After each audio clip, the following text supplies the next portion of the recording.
કૃષ્ણ, જય માતાજી, હર હર મહાદેવ। શ્રી ગણેશ ચતુર્થી વ્રત મહાત્મ્ય અને વ્રત વિધિ એના વિશે આપણે જાણશું। શુક્લ ચતુર્થીનો મધ્યાહનકાળ હતો। ભાદ્રપદ શુક્લ ચતુર્થી હતી। શ્રી ગણેશ પુત્ર રૂપે પ્રગટ્યા એની વાત પહેલાં સૌ આપણે જાણી લઈએ, પછી ચતુર્થીની કથા વાર્તા જાણીએ।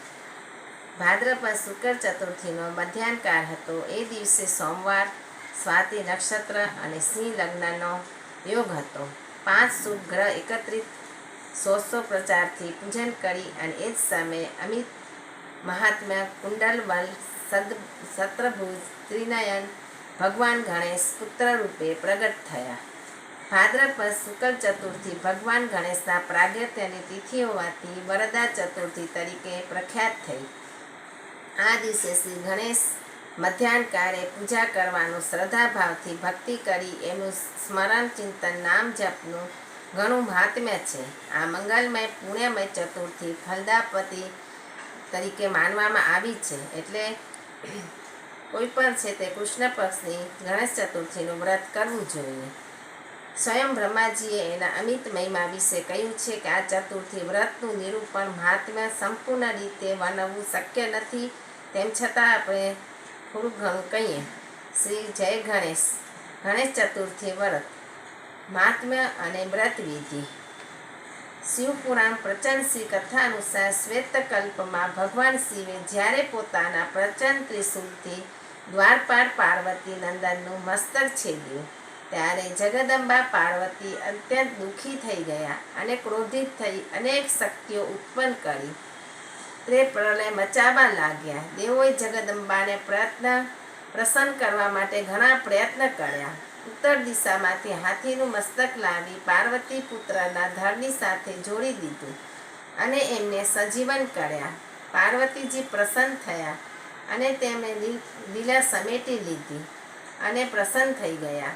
સર્વદેવોએ ગણેશને સર્વાધ્યક્ષ તરીકે ઘોષિત કર્યા અને સૌપ્રથમ પૂજા પર ગણેશજીની કરવામાં આવે છે। પરમ પ્રસન્ન આશુતોષ ભગવાન શંકરે ગણપતિજીને વરદાન આપતા કહ્યું કે ગણેશ્વર, તમે ભાદ્રપદ માસના કૃષ્ણ પક્ષની ચતુર્થીએ ચંદ્રમાના શુભ ઉદય પ્રગટ થયા છો। જે સમયે ભગવતી પાર્વતીના જે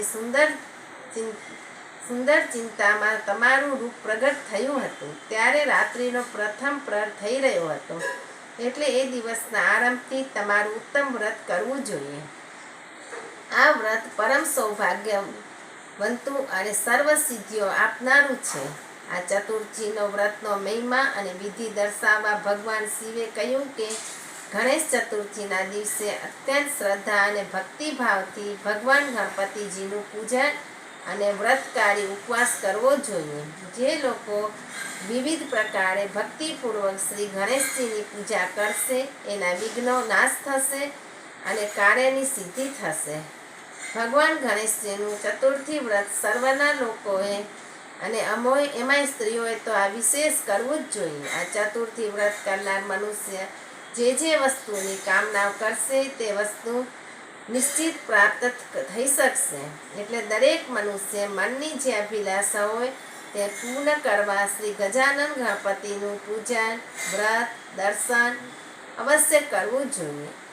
આમ સર્વાધ્યક્ષ ગણપતિ બાપા સર્વ પૂજ્ય બન્યા અને એમનું ચતુર્થી વ્રત સર્વ કામનાઓની પરિપૂર્તિ કરનારું સર્વ સ્વીકૃત બન્યું।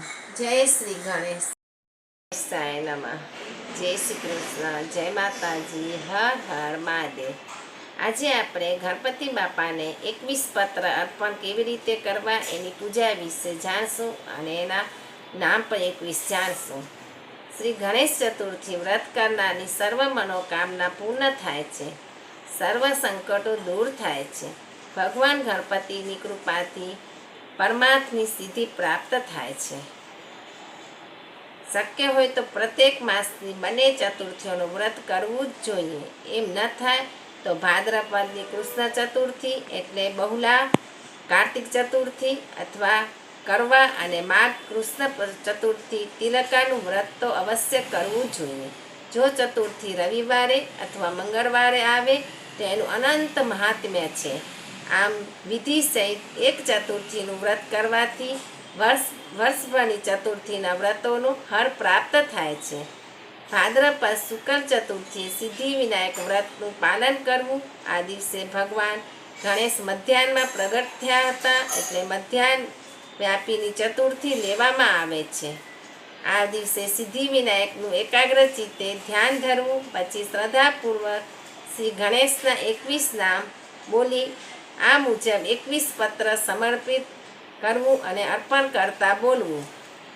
1. સુમુખાય નમઃ કઈ સમીપત્ર અર્પણ કરવું. 2. ઓમ ગણાધીશાય નમઃ એમ કઈ ભાંગરાનું પત્ર અર્પણ કરવું. 3. ઉમાપુત્રાય નમઃ લીલીપત્ર અર્પણ કરવું. ઓમ ગજમુખાય નમઃ દુર્વા દલ અર્પણ કરવું. ઓમ નંબોદરાય નમઃ એટલે બદરી એટલે બોરદીનું પત્ર અર્પણ કરવું. 6. ઓમ હર્ષુનવે નમઃ એટલે ધતુરાનું પત્ર અર્પણ કરવું. 7. ઓમ શૂર્પકર્ણાય નમઃ એટલે તુલસી પત્ર અર્પણ કરવું. ઓમ વક્રતુંડાય નમઃ સમરાનું પત્ર અર્પણ કરવું. 9. ઓમ ગૃહાગ્રમય નમઃ અપામાર્ગ એટલે અડોડોનું પત્ર અર્પણ કરવું. 10. ઓમ એકદંતાય નમઃ બૃહતિ એટલે ભો રીંગણીનું પત્ર અર્પણ કરવું. 11. ઓમ હેરંબાય નમઃ સિંદૂર ચૂર્ણ અથવા સિંદૂરનું પત્ર અર્પણ કરવું. 12. ઓમ ચતુર્હોત્રે નમઃ તેજ પત્ર અર્પણ કરવું. 13. ઓમ સર્વસ્વરાય નમઃ અગસ્તી એટલે અગાથિયાનું પત્ર અર્પણ કરવું. 14. ઓમ વિકટાય નમઃ કળેરનું પત્ર અર્પણ કરવું. 15. ઓમ હેમતુંડાય નમઃ કદલી પત્ર અર્પણ કરવું. 16. ઓમ વિનાયકાય નમઃ એટલે આકરાનું પત્ર અર્પણ કરવું. ઓમ કપિલાય નમઃ એમ બોલી અર્જુન વૃક્ષનું પત્ર અર્પણ કરવું. 18. ઓમ વટવે નમઃ એમ બોલી દેવદાર વૃક્ષનું પત્ર અર્પણ કરવું. 19. ઓમ ભાલચંદ્રાય નમઃ મરુ એટલે મરવાનું પત્ર અર્પણ કરવું. 20. ઓમ સુરાગ્રજાય નમઃ એટલે દારમનું પત્ર અર્પણ કરવું. 21. ઓમ સિદ્ધિવિનાયકાય નમઃ એટલે કેતકીનું પત્ર અર્પણ કરવું.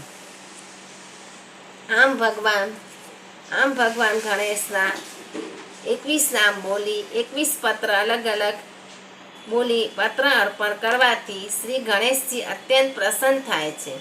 એ પછી દુર્વાદલ ગંધ પુષ્પ અક્ષત શ્રી ગણેશ પર ચડાવવામાં આવે છે અને નૈવેદ્યમાં 5 મોદક ગણપતિજીના મુખ સમક્ષ ધરાવવામાં આવે છે.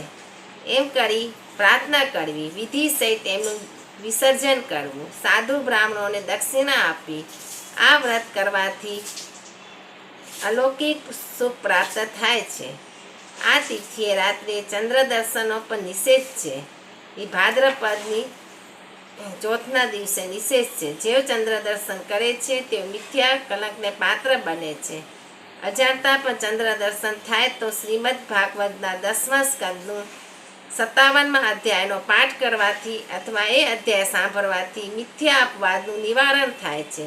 ભાદ્રપદ શુક્લ ચતુર્થીનું વ્રત કરનાર મનુષ્ય શિવલોક પામે છે અને અનંત સુખ પ્રાપ્ત કરે છે. અને આપણે દરેક ચતુર્થીનું વ્રત કરવું જોઈએ. ગણેશ ચતુર્થીનું વ્રત કરવાથી ગણપતિ બાપા આપણી સર્વ મનોકામનાઓ પૂર્ણ કરે છે તેમજ આપણા ઉપર પ્રસન્ન થાય છે. જય શ્રી ગણેશ. હર હર મહાદેવ.